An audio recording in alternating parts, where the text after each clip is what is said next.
everybody.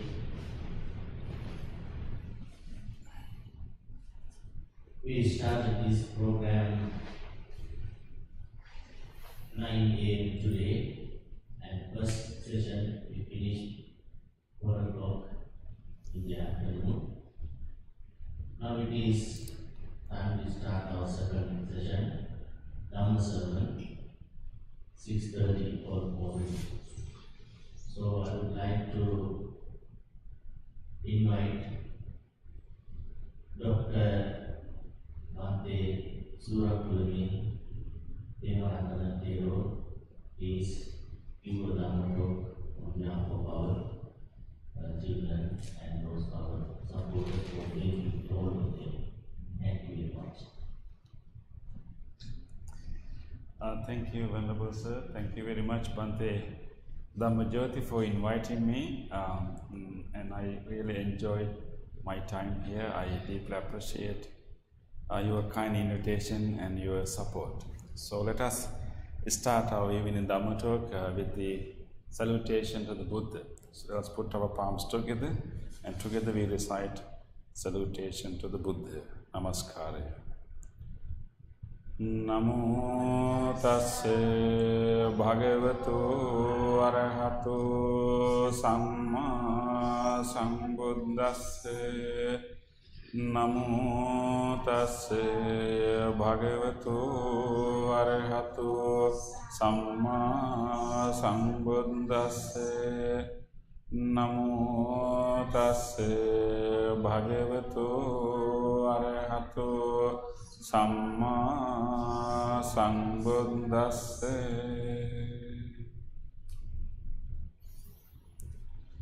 Dear Venerable Sirs and dear friends in the Dhamma and dear children, so we are going to spend some time on discussing teachings of the Buddha, and today we are going to focus on one important virtue, one important quality that we can develop in our mind. We call it equanimity. Equanimity, and it is mainly an art of staying balanced in our life. We know that, so even when we walk, or even when we do some physical activities, we can either lean ourselves to one side, or we can flip over, or we can maintain the balance in our body, right? So when you dance, you need to know how to stay balanced. While you are moving, you should be able to balance the weight of your body. So it is an art, but this is not about the balance of the body. This is about balance in mind. So have you done some acrobatic movements and gymnastics? So any sports? What sports do you do? So I did soccer and tennis. Soccer and tennis? Okay. What about you? Yes? Soccer, basketball. I do some golf sometimes. Okay. And do you do any sports too? Yeah, I do soccer. So, tennis, okay. Like, So even when you do soccer, tennis, basketball, and any of those sports, we have to move very fast, right? But while we are moving, we have to make sure that you stay balanced. When we move, and we have to stop sometime, right? And we cannot be wobbling and moving. Wobbling or falling down. We have to learn how to stay balanced. So that is how to learn to keep our body balanced.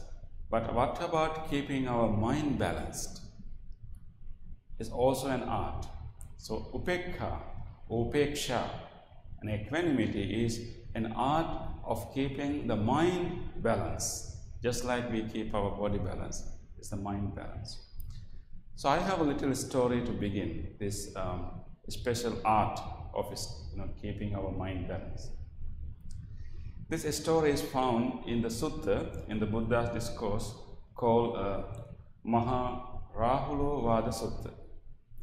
I think many of you know who is Rahula. Is the name Rahula familiar to you? Rahula? Anybody knows who is Rahula? Yes?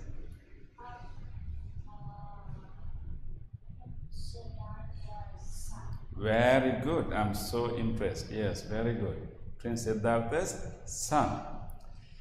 And later, this Prince Rahula became a novice monk. When he was 7 years old, he became a novice monk. How old are you? I'm 7. Oh, just at your age, he became a novice monk. Okay, so after he became a novice monk, he was living with the Buddha. He was not living at palace, but he was living with the Buddha. And Buddha had to raise him. So people tend to think that actually Buddha kind of left his family and abandoned his family. But actually he was, of course he was, he renounced his, his royal life, and he was a seeker for, 6 years. And then after he attained enlightenment, he returned to his hometown, and he shared what he realized. And then at that journey that he came back to his hometown, the Prince Rahula, the 7 years old little boy, became a disciple of the Buddha. And then after that, he didn't grow up in the palace, he grew up in the monastery. So in that way, actually, Buddha raised his own son. I mean, not his son, but his Prince Siddhartha's son, before he became the Buddha. Right? But he raised his son. Think about, to raise a son from 7 years old is not an easy thing. Of course, Buddha quickly appointed Venerable Sariputta as the guardian of this, young monk, because Buddha had so many other duties. So Buddha got the help from Venerable Sariputta, but he practically raised his own son. He grew up in the monastery. So we don't know exactly, how exactly he raised this little, monk, not as a boy, but as a monk. So it is even more difficult to raise someone as a monk. So we don't have a kind of record, exactly how he raised. But fortunately, we have 3 important discourses, 3 important sutras that Buddha gave to Venerable Rahula. But those 3 sutras was given at 3 different stages of Venerable Rahula's life. So we have one sutra called Ambalattika Rahulovada Sutta, and that sutta was given when Venerable Rahula was very small, maybe about 8-10 years old. And then the Rahulovada Sutta that I'm going to talk about today is given to him when he was 18 years old. And then the last one, another sutta Buddha gave at the moment of his enlightenment, so in his late 20s. So we have some glimpses of how he actually raised his own son. So anyway, this is the second story. When Venerable Rahul was about 18 years old, one day, as usual, Buddha prepared himself and got his bowl, and he started to go for his alms round. And Venerable Rahula, as a teenager, he also wanted to follow the Buddha. He also quickly got ready and got his bowl, and was following the Buddha right behind him. So both the Buddha and Venerable Rahula, both of them were going for his alms round. And then, when the Buddha was walking, suddenly Buddha stopped at one point. He stopped, and then he turned around and looked at Venerable Rahula. He was holding the bowl very quietly, following the Buddha. But Buddha stopped and turned around and looked at him. And in the middle of the road, Buddha started to give him some advice. Buddha said that, Rahula, the physical body, the body cannot be considered as belonging to you. You cannot consider the physical form, the physical body, as mine or myself. And then Venerable Rahula was confused, suddenly why Buddha had to, Buddha have this profound, this very deep teaching in the middle of the road. And then, of course, he was 18 years old as a teenager. Maybe this is the time that, as a teenage boy, he's developing his ideas about his body. The hormones, have kicked up, and so he might be preoccupied with his appearance, with his body. So this could be the reason. We don't know exactly, but we can theorize like that. So maybe even when the Venerable Rahula was walking behind the Buddha, and maybe Buddha was able to detect his thoughts, that he was preoccupied with his look, with his body, and developing this ego and pride and conceit. So Buddha, and that could be the reason Buddha said that you cannot regard your body as belonging to you. And then Venerable Rahula asked, is only body? Buddha said, no, not only body. Your Vedana, sensations, your sanya, your perceptions, your sankhara, your habitual formations, and your consciousness, vijnana. All five aggregates. What we call a person is actually a combination of these five aggregates. Buddha said that each aggregate, you cannot consider those things as belonging to you. And when Venerable Rahula received this teaching, he thought that, when the Buddha advised me like this, it is not good for me to go for alms round anymore. I should right away start to practice. And he stopped following the Buddha, and he said that I want to meditate right now. And without following the Buddha, he stopped, he turned around, he came back, he found a tree, he sat down on the tree, started to meditate right away. And this is also a very typical, teenage character, right? Even do right now, right? And so Buddha even did not bother to stop him, and he let him go. And he was trying, he could not meditate well. And then Venerable Sariputta saw that this young monk is trying to meditate, even skipping his lunch, arms round, because of the advice the Buddha gave. He was really adamant and really interested, really enthusiastic. I want to somehow have a breakthrough. I cannot consider my body as belonging to me, but this is not how I feel. I feel like it's mine, but how I can have this realization. So you really want to meditate and get it right now. And he was trying so hard. Venerable Sariputta came and advised him to meditate on in and out breathing. And Buddha usually he went out for his alms round, and he came back and had his meal, and now it is the evening time. And Venerable Rahula kept struggling throughout the afternoon, but he had no success. And now he came to the Buddha. And Buddha came to the Buddha and then reported to the Buddha what happened. He tried to meditate, he tried to have this realization, have this insight, but he was meditating on breathing, but he could not achieve any success. Then Buddha started to give him a series of teachings. It's more like a gradual practice, and how we can actually train our mind. So Buddha said, okay, sit down. I will now teach you the gradual practice. So it looks like actually when Venerable Rahula really stopped even following the Buddha and went on to meditate right there, it looks like the Buddha knew that this is not going to work. It's not going to work. But the Buddha let him do that, and let him do that mistake. And then maybe once he has done that mistake, and then maybe so we can use that mistake as a lesson. So so we can learn some important techniques of parenting. So sometimes you have to let your teenage children do mistakes. Of course within a protective environment, and they have to learn from their own mistakes. So anyway, so when Venerable Rahula returned to the Buddha in the evening, and then Buddha asked him, "Okay, sit down, let me teach you now." And then Buddha said that, okay, first of all, you have to understand the five properties. The five properties. That means the earth,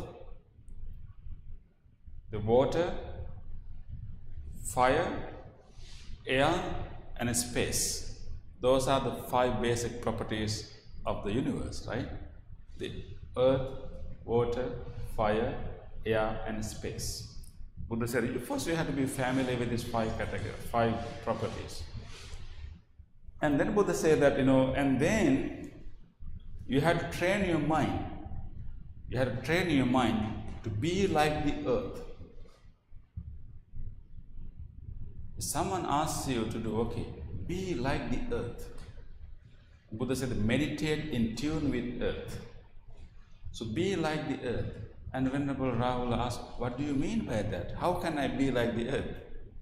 Then Buddha explained actually, when you think about the earth, people throw unclean things, ugly things to the earth. They throw trashes, unclean things. But the earth will not be shocked by it. The earth will be able to accept it, enjoy it, not be disappointed by it. And then people also throw clean things, beautiful things, fragrant things on earth. Like people throw flowers and beautiful things. When earth receives these beautiful things, earth will not become excited. And it will also receive that whatever beautiful thing also with even mind. So then Buddha explained what I mean by to be like the earth is that the earth can receive both good things and bad things, like clean things and unclean things, pleasant things and unpleasant things. In equal manner, you should also train your mind to be in equanimity, be in balance when you receive pleasant things and also unpleasant things. So, and then Buddha said that it's not only the earth, water is also the same. People throw flowers to the earth, to the water, and beautiful to the water, water will receive it. People also throw dirty things to the water, and water will also receive it. It will not be humiliated or get upset because of the ugly things. It will not be excited because of the good things, and it can stay the same. So same with fire. Fire will burn anything that is put into the fire without any discrimination, whether they are pleasant things or unpleasant things. And we can throw things to the air, and air will also receive these things. And space is something that you cannot make any mark. You cannot draw something on the space. Can you paint on a space? We need a canvas. We need some background to draw something, right? In the space, if you have a pen or a pencil or can you draw anything on the space? We can't do it because there's nothing to hold. So Buddha said, in the same way, you have to make your mind so spacious that you don't keep whatever bad comments or whatever bad experience that you had, the retaining in the mind. You have to be like this space. So then after giving all this teaching, Buddha said, now after that, now you can do first loving kindness meditation. And so Buddha said that actually the meditating on breathing is something that you do after you develop all these qualities. And even after being good in a loving kindness meditation on compassion, and those qualities, and then you can practice in and out breathing, a meditation of breathing. So that's the kind of gradual teaching the Buddha gave to Venerable Rahul. The reason that I wanted to bring this story today is that the Buddha's advice to Venerable Rahul to be like the earth, be like the water, be like the fire, and be like the air, and be like the space. And this is about maintaining the balance in our life, equanimity. So equanimity is mainly the balance of the mind that is born from wisdom. Because equanimity can be a kind of emotional state, mental state, but it's also related to understanding. And there are few levels, a few manifestations of equanimity. So I'm going to teach you at least 3 manifestations of equanimity, how we should practice those equanimity. First instance, first manifestation is that we can develop our equanimity with regard to changing circumstances in our life, changing situations in our life. In our life we encounter different situations, different, just like pleasant and unpleasant, fortunate situations and unfortunate situations. We have good times and bad times. Yeah. Do you know anyone who is only having good times in their life? Do you know anyone only having good times? Do you know anyone that only having bad times in their life? Only bad, nothing good. Do you know anyone who's only having bad times in their life? No, right? So everyone will have good times and bad times. So Buddha said that there are 8 things that will visit us. 8 things, like 4 pairs. 8 things, but there are 4 pairs. One is gain and losses. We call labha and alabha. Gain and losses. Sometimes we will get profits and sometimes we will lose things. And next one is yasa, ayasa, which means honor and dishonor. There will be period that everybody respect you. There will be another period that nobody care about, right? Like honor and dishonor. Sometimes related to money, right? Yeah. And the next one is ninda prasansa. You will receive praises and you will also receive blames. And the last one is sukha and dukkha, which means pleasure and pain. So those 8 things, you remember them? Gain and losses, honor and dishonor, praises and blames, and pleasure and pain. Those 8 things are like a circle. Those 8 things keep rotating, and we will be visited by all these 8 things for sure in our life. And we, in Sinhala, we call them Ashta Loka Dharma. Ashta Loka Dharma. 8 worldly, 8 phenomena, 8 worldly phenomena, or 8 vicissitudes in our life. We also call them 8 winds. 8 worldly winds, because these are like coming like winds. So usually what happens that these things didn't necessarily going to come to us, but ordinary person, whenever we get a gain, we will be overjoyed, we will be so excited, and sometimes we will even be so prideful, even forgetting others, even be ungrateful, and we can be fooled when we are having good times.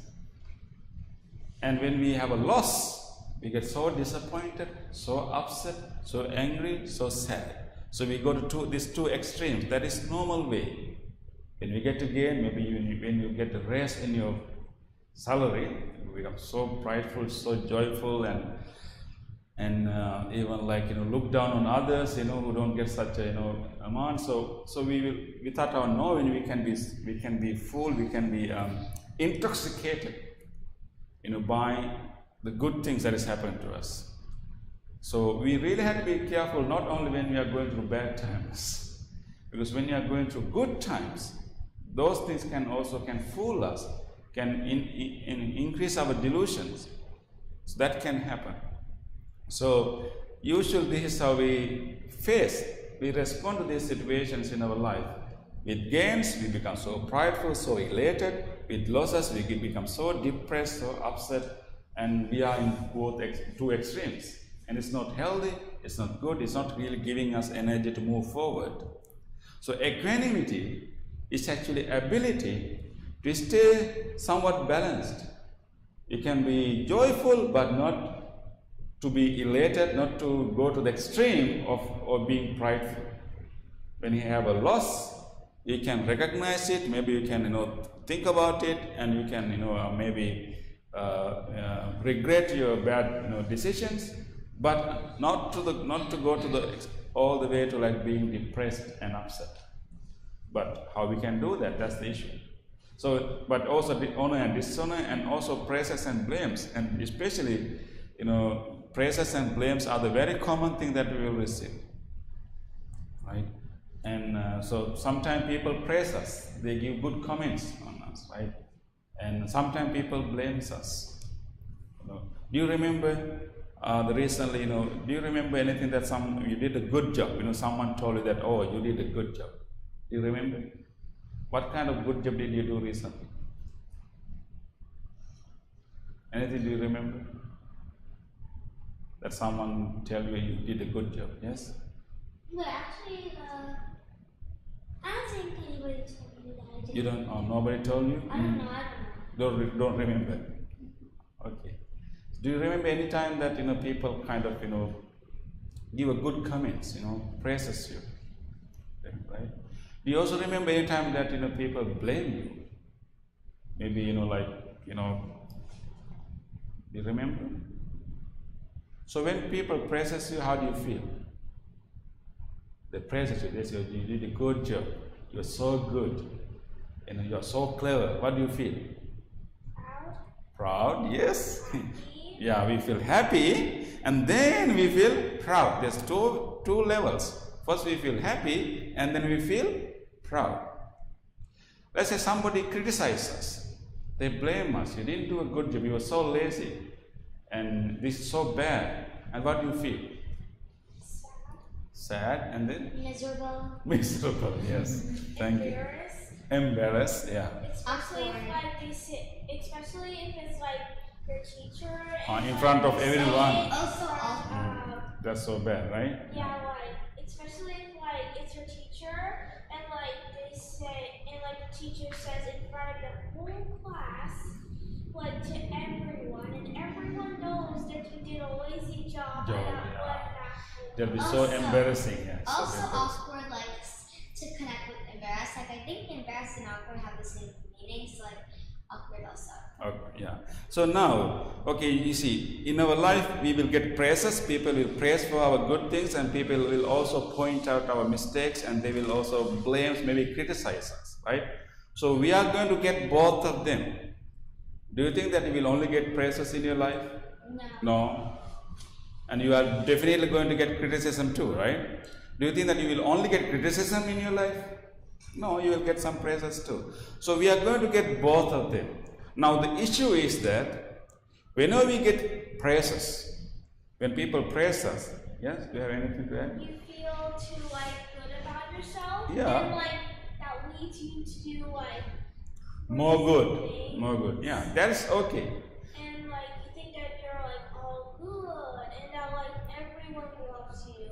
But like it's really that like some people love you, but like it's not everyone who loves you. Loves And, you, like, yeah. you needed to But there's a mistake that we do. When people praise us for our good job, it's okay to be happy about it. But then if we become proud about it, and then we lose the opportunity to learn and grow because we think that we are perfect. And that's not good. That's going to the extreme, doing more than it. And if people criticize us, and then it's okay to recognize and reflect on what kind of lazy thing I did, but we shouldn't feel so sad and upset and miserable. It's okay to feel and acknowledge your mistake, but feeling miserable is going all the way to extreme. It's like losing the balance. You talk about when you do sports, you have to maintain the balance of the body, right? So maintain the balance of the mind is how we can stay balanced when we get praises and when we get criticism or blames. So when we get praises, it's okay to be happy, but don't get so feel so proud and to the level that you even look down others. And when you get criticism, don't be so upset, because that's an opportunity for us to learn and learn a mistake. It's better if someone showed us our mistake rather than praising us, because if someone shows us a mistake, we can correct ourselves and be better. So these are very common experiences that we go through in our life. Then the issue is that actually, how can we stay balanced? Because getting praises, getting blames are not the same. Having a loss or having a gain or profit is not the same. How we can stay balanced? We're definitely going to be affected by them, right? How we can stay balanced? Also the pain and pleasure. Having a headache is very different from having a sauna, right? And how we can stay balanced, in those two instances? Yes. Maybe for example, maybe think about good things. Think about things that make you happy. When you feel sad. When you feel sad, you think about the good things. Or just do something that inspires you and stuff. Yeah. So that is when people criticize you, right? How about when people praises you? Now we have to stay balanced too. Not to be proud, but how to stay balanced when people praises you, say good about you. You can say thank you. You can say you're good too. Yeah, and then maybe develop some gratitude. Don't Right? go too far with them. Think you're one of the best people. For example, the best artist in the world. Okay. Yeah. So Buddha has given a technique for us to stay balanced in these two opposing experiences that we get. That technique is, remember, both good times and the bad times are not permanent. Gains are not permanent, losses are not permanent. Praises are not permanent, criticism are not permanent. Honor and dishonor, even pain is not permanent, pleasure is not permanent. Just reflecting of the impermanence of these things can help us. Remember, it's like a cycle. Those 8 things will rotate. And when you are going through one side of it, remembering in our mind, this is not going to be there forever. This is going to be end. So if it's a good time, we should not take everything for granted. We should be careful not to be frightful and be ready for the next ones. When you're going through bad times, we also should think about this is not going to be permanent. When people talk about anitya or anicca or impermanence, people tend to think that it's a negative thing. Right? Like change or impermanence, it sounds like almost not a good thing. But actually, impermanence, it allows us to move forward, to have new experiences. If everything is permanent and fixed, it could be super boring, no change. But even the bad things, negative experience are also impermanent. How good, right? How good our headache is impermanent. If it is a permanent thing. So impermanent is not always a bad thing. It's simply, there's nothing good, nothing bad about impermanence. It's simply the reality. But we usually think that impermanence is bad, but not necessarily bad, because bad things are also impermanent. Yeah. So the technique that Buddha gave is actually to contemplate the impermanence, change in nature of all the experiences. And I have a little story to tell you with regard to this. This is a story about 2 brothers, and they were grown up, brothers, and they had their own families, and their father passed away. After their father passed away, these 2 brothers got together and they finished all the duties, everything, and then they decided to divide all the belongings of his father equally to two of them.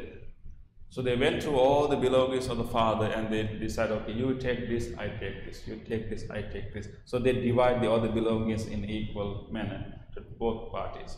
So the younger brother got the house of the father, and because elder brother had something else. And when the younger brother was cleaning that house, and he found a box. When you open that box, there were 2 rings. And this was not divided. And the younger brother was an honest person, and he wanted to report this to his elder brother. Said that I found this box which has 2 rings, belong to that our father, and now it has to be divided. But there was an issue, because these 2 rings are not equal. One was gold, other one was silver. So if you want to divide these 2 rings equally, how you are going to do that, right? One is gold, other one is silver. So he went to his brother and presented this. I found this, now we have to divide this to two. And when they were examining these two rings, the gold and the silver, the younger brother noticed in the silver ring, there was a line engraved in that ring. A line. He looked closely at it.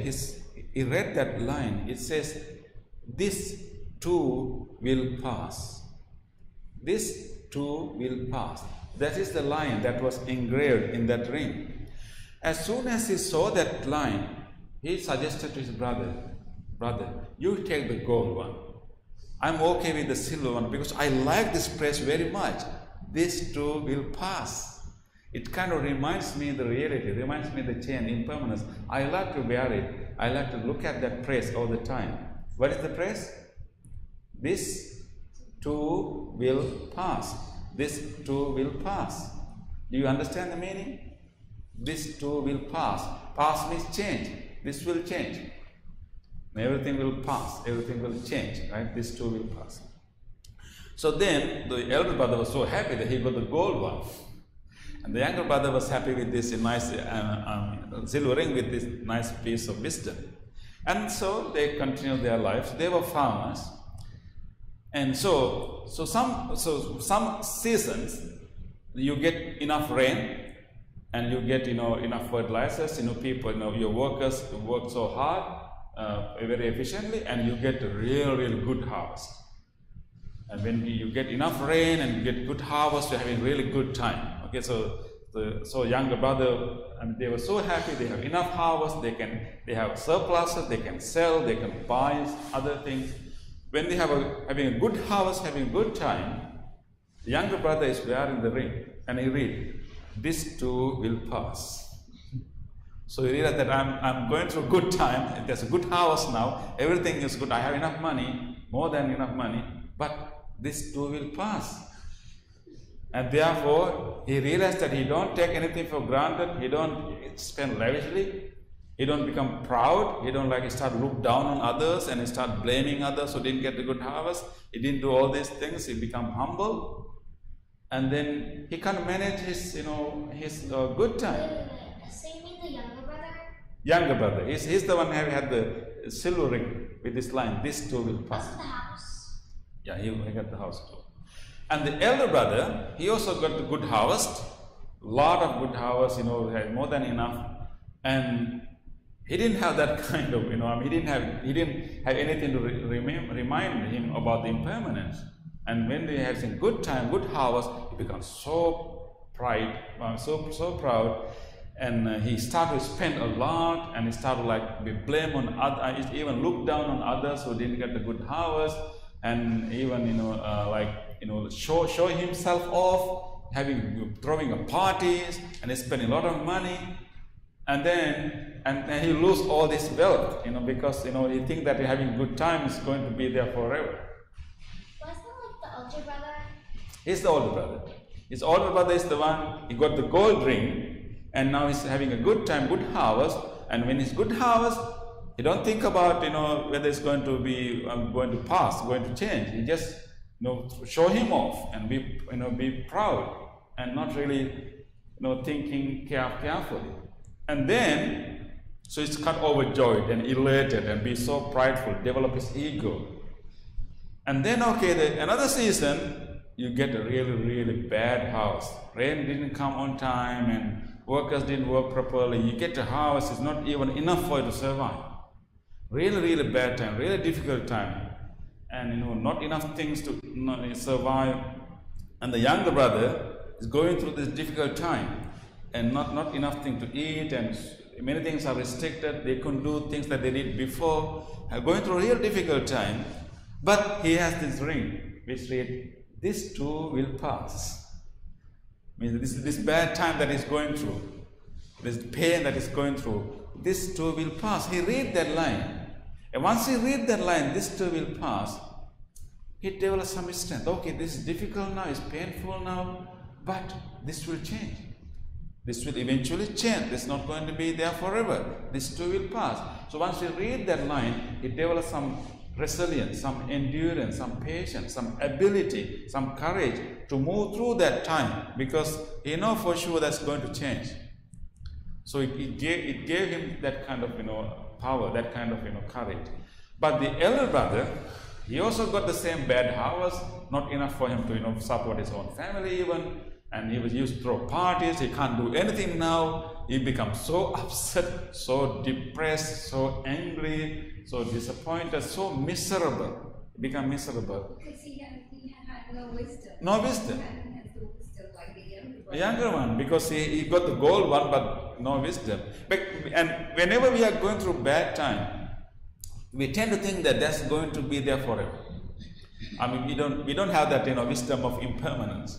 And okay, this is going to be so hard, so having that understanding, at least some awareness that it's going to change, can be so liberating. Yes. So you mean like the younger brother was a little better than the older brother?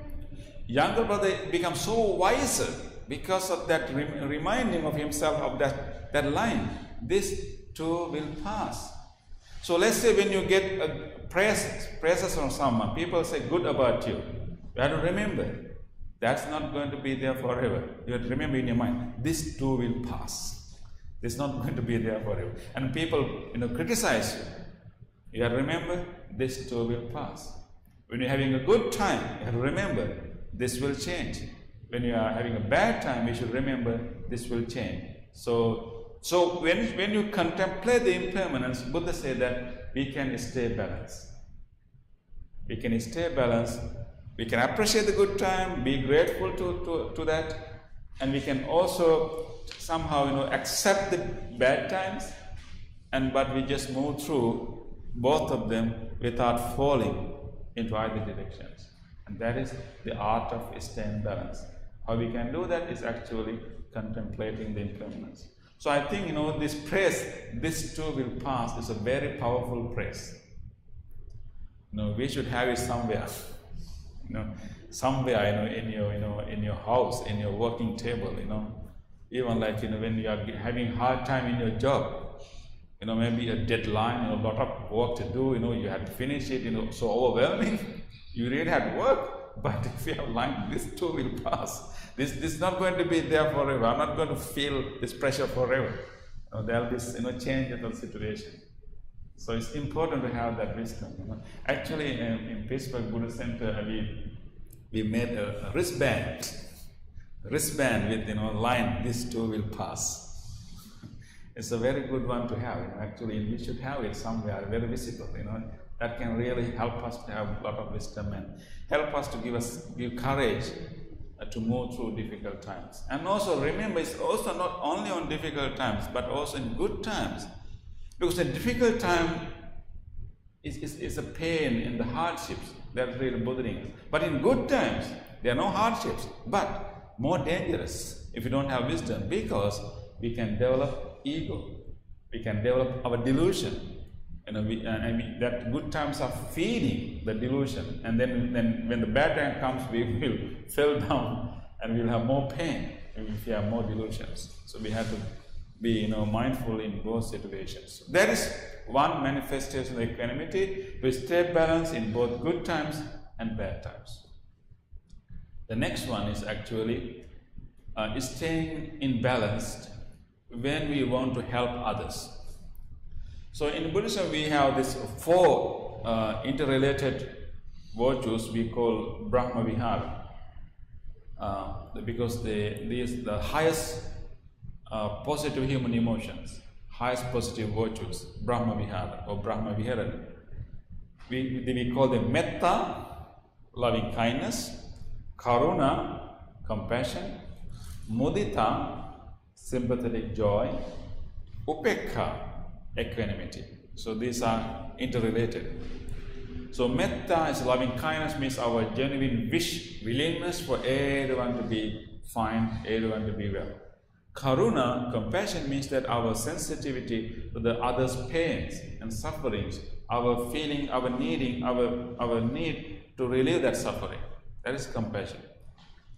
Sympathetic joy is when we see other people are happy.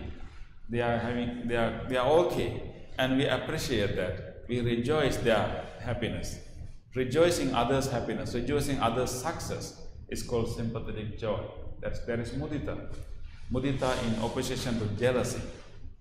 Jealousy is being upset about others' success and happiness, but mudita is appreciating and approving and rejoicing others' happiness and success. That is mudita.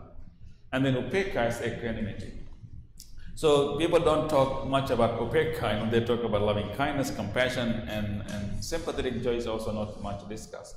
But equanimity is really important for us to maintain the other qualities. For example, we may need to help others. We like to help our friends, like to help our families, and even we like to help innocent people, and we have compassion.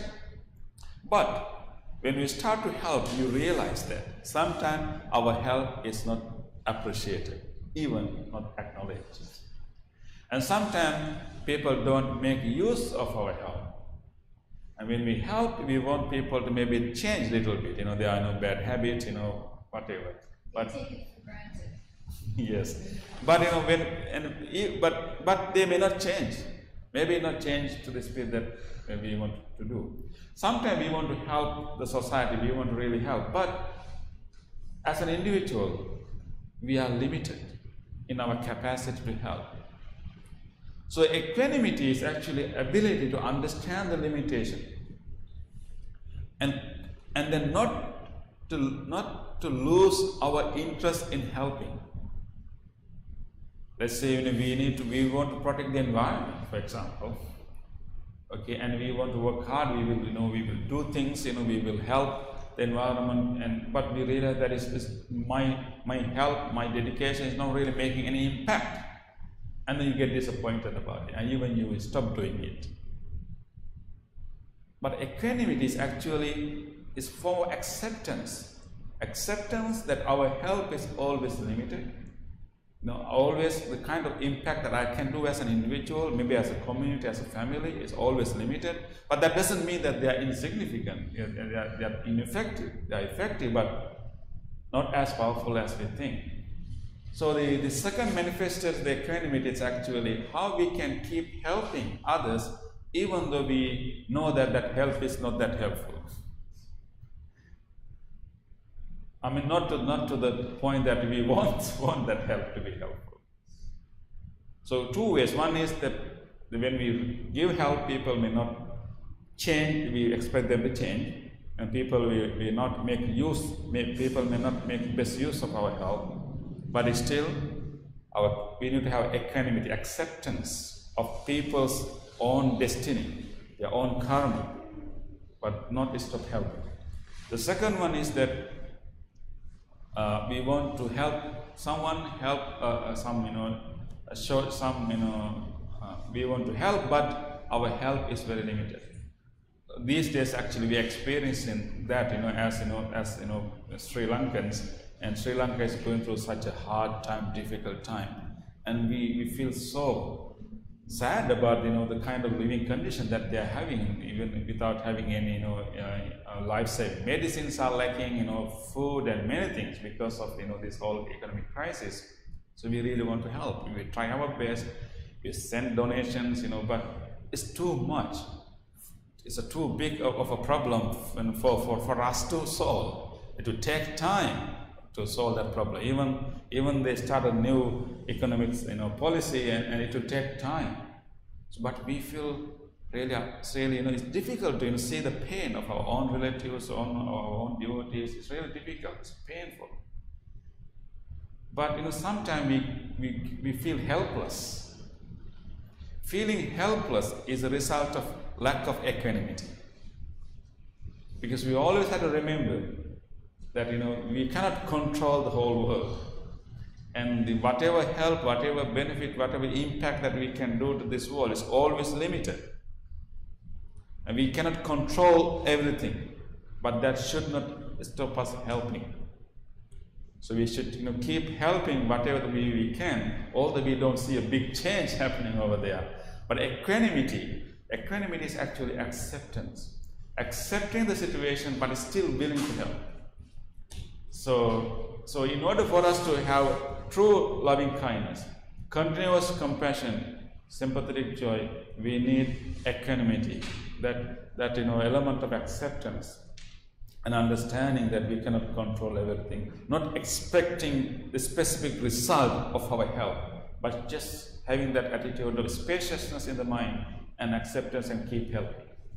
That's the second manifestation of equanimity. The third one is more profound. A third one is the equanimity that we try to develop in meditation. And that's a kind of equanimity that many enlightened beings are practicing. But we can also have some understanding of it and try to follow it also. That is to maintain equanimity in every sensory encounter.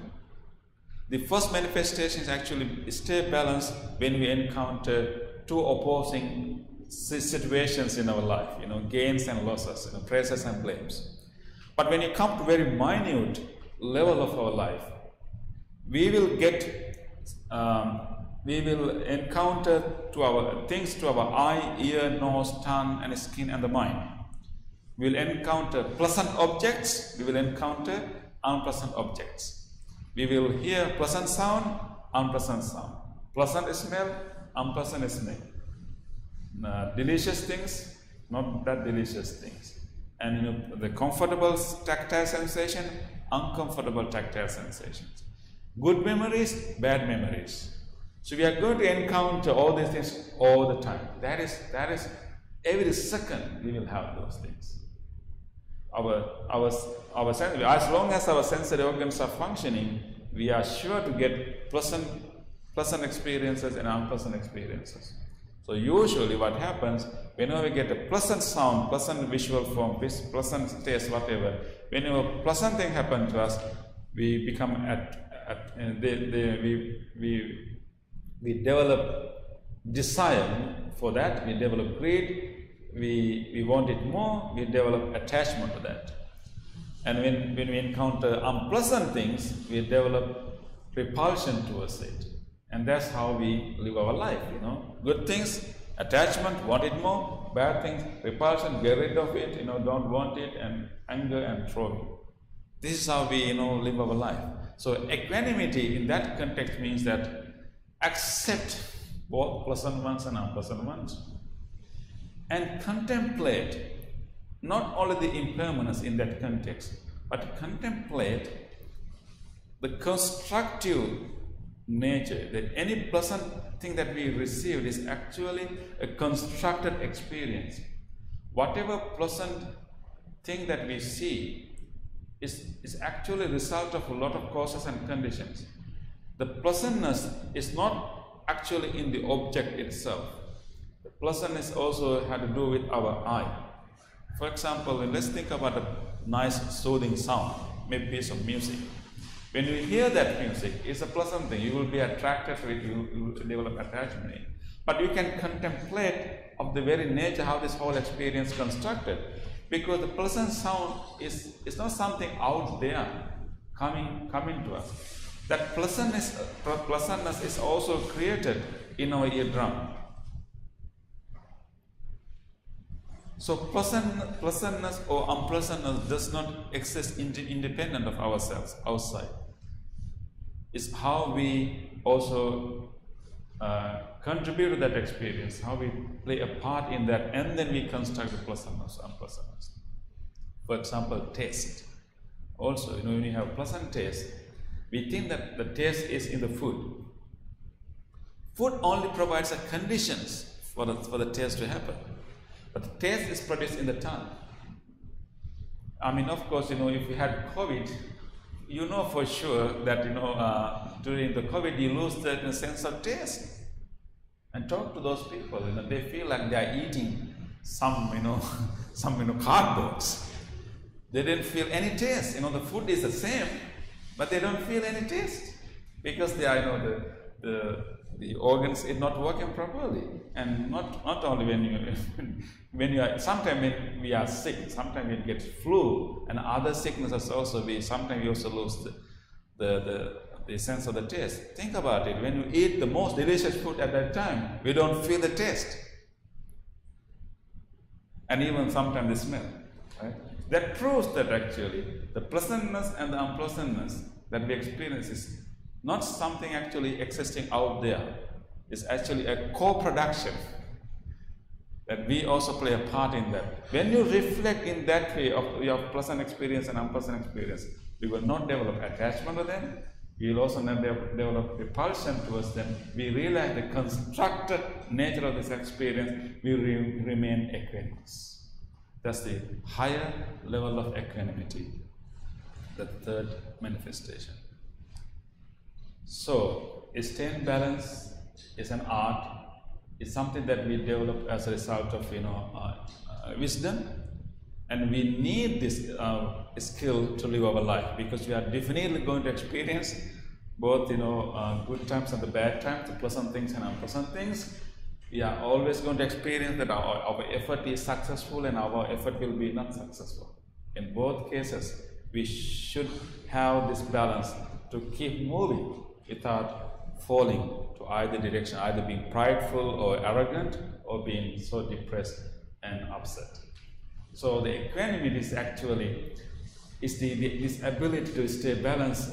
It's like actually, in the ships, when the ships is moving through the ocean, they will encounter strong winds to all directions, right? So when the strong wind comes, they will tilt a little bit to one direction, but they will somehow come back to the middle. And when it's moving to the other direction, it will tilt a little bit, but they will come back to the middle. And strong waves also will push them. So the ship will tilt a little bit, but they will come to the middle again, balanced, because the bottom of the ship is very heavy. In any ship, the bottom of the ship is very heavy. We call it ballast.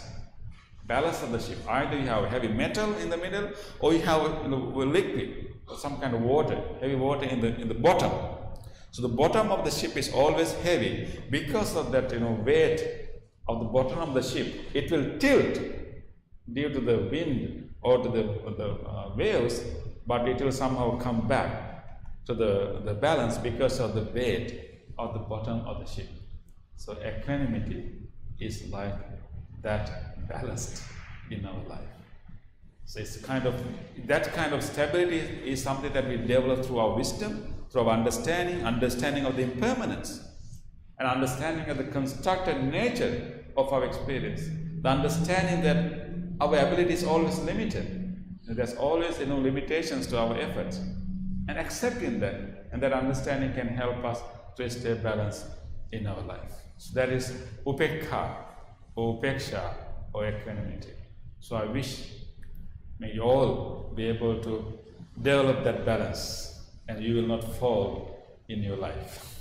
So may you all be able to stay balanced and stay peaceful and happy. Thank you. What about jealousy? Jealousy. When people are jealous of you, balancing that too. When people are jealous of you. Yeah. Because you have and they don't have. That's jealousy. Yeah. So we can contemplate. We can contemplate on the impermanence too there. Yes. Because they will feel jealousy at time, and then sometime else they will feel something else. Because their mind is also not in one place. They are also moving, it's also changing the way they look at us in particular circumstances. Another time, maybe a few days later, they will think of us some way different. So I think contemplating on the impermanence can really help. Yes. Yeah. Yes, any question? If you had the choice between getting $1 and all of the other workers in your company, getting $2, getting so you get $2 every day, and every other person would get $1 every day. But then there's an other choice where everyone else gets $100 a day, and you get $50 a day. Any greedy person would obviously pick the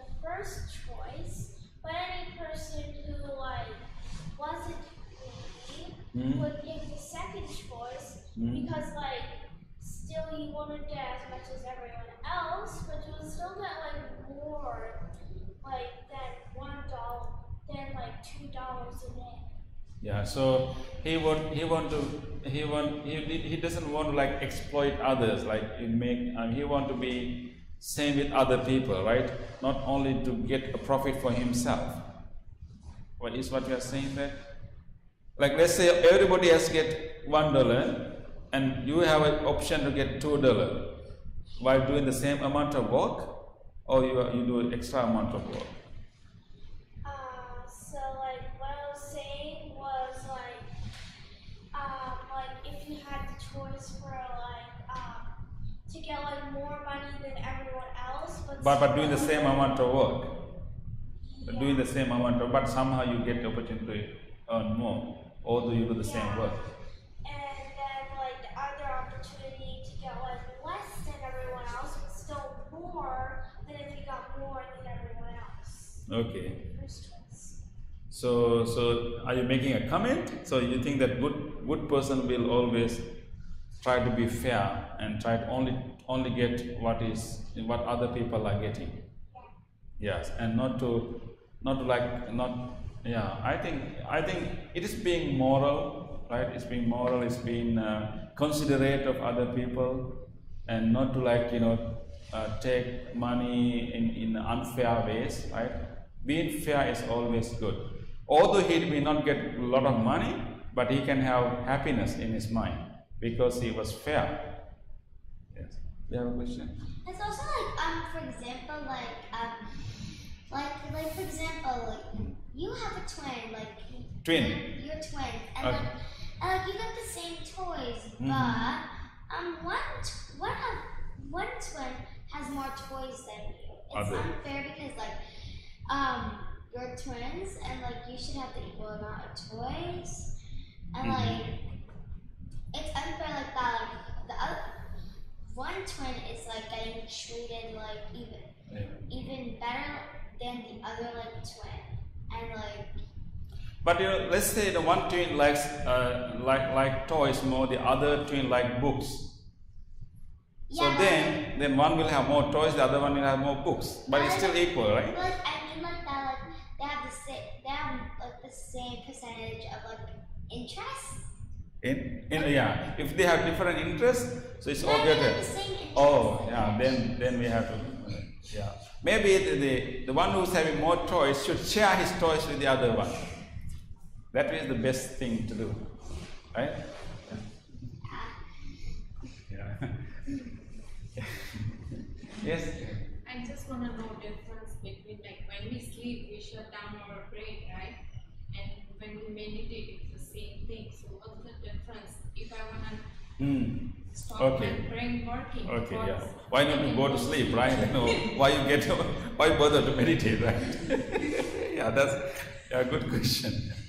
One thing is actually meditation is not about shutting down our mind. It's not necessarily. It's like this concept of emptying the mind is one of the misconceptions of meditation. And there are certain meditation that we want to reduce the thoughts. But meditation is not about actually getting rid of the thoughts, but simply because why do you want to get rid of the thoughts? What's wrong with the thought? We want to get rid of the thoughts that bother us. So because most of the time people have all the disturbing thoughts, all the unwholesome negative thoughts, then of course they want to shut down the mind. But what about having good thoughts? Having grateful thoughts, having loving kindness thoughts, and those are really empowering, and enriching and comfortable, and they will not disturb us. So the meditation is actually not emptying the mind actually. Maybe reducing the negative ones, but actually maintaining and even cultivating the wholesome ones. But anyway, I think your question is not about that. Please give me a minute. Your question is not about that. Your question is, what's the difference between sleeping and meditating? Maybe both sleep and meditation you get deep rest. Yeah, deep rest. So in meditation you get the deep rest. Sleep also we get the deep rest. If you're interested in experiencing rest, deep calmness, why not you go get a nap rather than meditation, right? Of course, if you have a chance, please get a nap. That's not an issue. But this is the this is the difference, because in sleeping we will have the full rest, but we don't have the chance to enjoy the rest because we are not aware of it. We are not conscious of it. What meditation does is that it brings you to a deep, peaceful, restful state, but at the same time you are aware of it, you are conscious of it, you are enjoying, experiencing that. So in the sleep, we lost the opportunity to experience it. In meditation, we get the opportunity to experience it and enjoy it. And then in the sleep, will not produce, will not give a training to your mind. It's simply, the brain function, tired, so you just fall asleep. Yeah, but when you meditate and you develop a training to our mind, and whenever you want to feel that rest, you can do it. And sleep is the physical thing, right? So that's the difference. So in sleep, you are resting, but you don't enjoy it. In meditation, you are restful, you feel it, you experience it. Yeah. But when you go to sleep, your thoughts too can be. It's still, sometimes if you don't know how to, and sometimes even in the sleep, you're not really resting in that sense. We've had a lot of dreams and nightmare, which means that you're not really sleeping Yeah, too. so I focus straight up here when I go to sleep, so I don't have to take the day. You have complete rest. Yeah, so this way I'm sleeping, meditate. Yeah. Meditate. Yeah. Yes. What's So like you mean are we talking about like working? working? Working like overnight, like extra working? Like doing a job. No, like what are we talking about? And like, cause like I had a connection and I forgot it. Okay. That's okay. So we are talking about the life, both working and family life. Oh yeah, so actually like when you like talked about like forgetting about like some like bad thoughts, like I had a connection with that, like so I'm just gonna tell you right now like that about like I think last year like a few days before my birthday or like a week up before my birthday, like I accidentally broke my mom's work computer. Work computer. And, like, So how you can break a computer accidentally? First, like, well, Did you fail it? it didn't fall. Like I accidentally like. And then what happened? What? Then what happened? And then like I kept thinking about it so much, like for about a few months, like I was thinking about the noises it made after like it broke because like it really annoyed me and scared me. But like after that, like right now I'm starting to like forget about it because like it works now, I guess. Like I could say it works perfectly. So it's kind of give you kind of shock. Yeah. It gave you kind of shock. My dad's closet right now, but like we don't use it because like we forgot the password, and second of all, you can't even change the password, which I always hate. So now you're okay with that shock. You can settle it down now. Yeah. But one thing you have to remember that whenever you remember that, you have to tell yourself that it's gone. It's gone. Also, now I'm just thinking about my dad having his computer virus because like my dad has a computer virus on his work computer. Yeah. And our IP address. So it's not now. It's not bothering you anymore, right? The shocking experience you had when you broke the computer. Like for the broken computer, but then like with the computer that has a virus, I'm still like thinking about it. Okay. Yeah. But I think you can remember that whatever that incident is gone, it's happened in the past, it's not happening right now. It's finished. It's finished. You don't have to worry about it. Also, like over. same for me getting in trouble in school. Yeah, and then you have to remember not to do the same thing again. You have to be very mindful and careful, right? And not to do the similar thing again. Yeah. When you handle important instrument, important equipment, even like fragile, thing, you really have to be mindful. You have to be mindful of your hand. You have to be mindful of your posture. You have to be in the proper posture to keep them and hold them and carry them. That's an important lesson. Yeah. And that's just a computer. It's not life. It's not your life. It's just. Okay. So I think, so I hope that you remember this, the special ability called upekha or upeksha, this equanimity, and it's something that we can gradually grow. Remember that in the balance in that ship, maybe you have little bit of water, so you are more swaying, but somehow come to the middle. But we can increase that water, increase the weight of the bottom of the ship gradually, with more understanding, more reflection on impermanence, and the higher the weight of the ship, we will stay balanced in among all the storms that we'll encounter in our life. So I wish maybe all grow that understanding and grow that wisdom and equanimity. So with that, let us conclude our Dhamma discussion, and let us share the merits by listening to this Dhamma and thinking about this Dhamma of the compassionate Buddha. We have generated so much of good merits, good karma.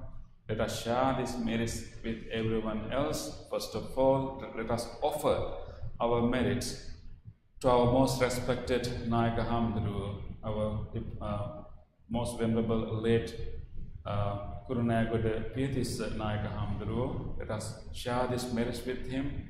Let us wish him to continue his compassionate journey in the samsara, and then help so many other beings before attaining the enlightenment.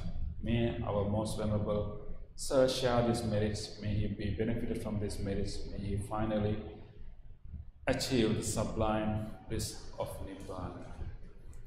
Let us also share these merits with everyone else who have passed away, who people related to our life, people who help to build this temple, and people who are in our family who have passed away. Let us share these merits with them. Let us wish that may they too rejoice these merits, may they too receive these merits, may they also have a smooth journey towards the Nibbana. And may we also share these merits with everyone else who are not here today, but who join over the YouTube and other online media, and everyone else. May they all share these merits, may they all be benefited from these merits. May all sentient beings, including the celestial beings and divine beings, may they all share these merits, may they all be benefited from these merits. With these good thoughts, let us chant together. Idang mi ñātīnaṃ hotu sukita hontu ñātayo. Idang mi ñātīnaṃ hotu sukita hontu ñātayo. Idang mi ñātīnaṃ hotu sukita hontu ñātayo.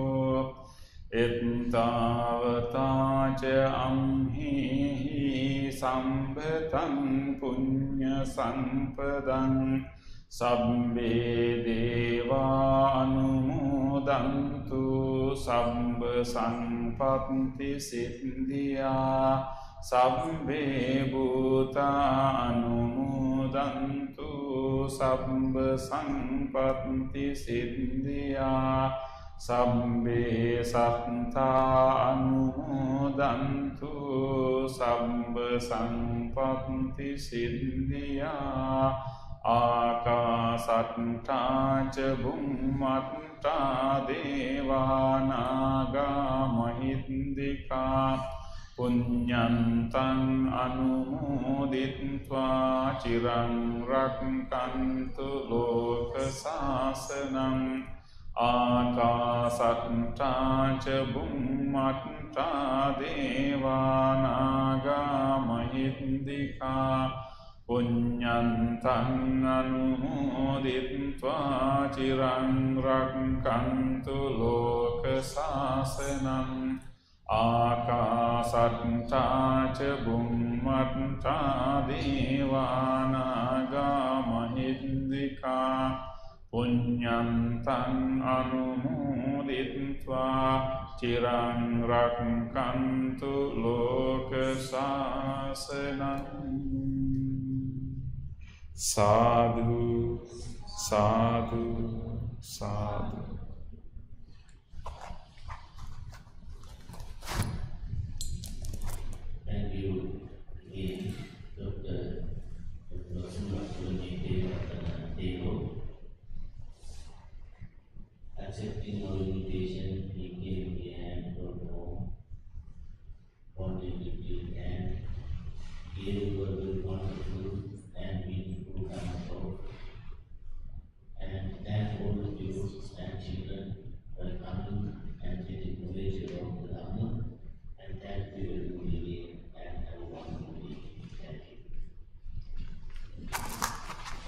remember this too will pass.